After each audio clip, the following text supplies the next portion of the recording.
Я работаю слесарем по ремонту автомобилей, специализируемся на ремонте двигателей. В среднем на ремонт двигателя уходит примерно 2-3 недели, полный капитальный ремонт. Учился именно на производстве.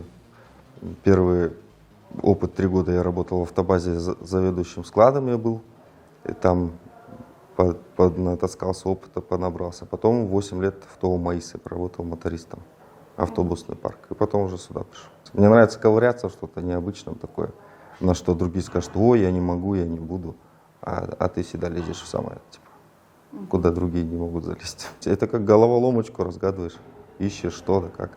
Вот в ТО МАИС еще, когда работал до Богатырька, может, был случай, автобусы у нас же маршрутные, которые по городу ездят, и шеф такой придумал, почему бы нам на их коробке автомат не поставить, а от вот этих Volvo, которые рабочих у нас возят вечером, но на них не стоят коробки автомат, но люди же, говорит, ставят.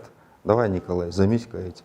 И Николай придумывай, давай как коробки автомат. В этом плане, что что-то соображать, что-то придумывать. Вот я начал свое творчество, в Инстаграм публиковал видео, как пел, читал стихи, и мне написали: не хотите ли, Николай, вступить в объединенное молодежное движение?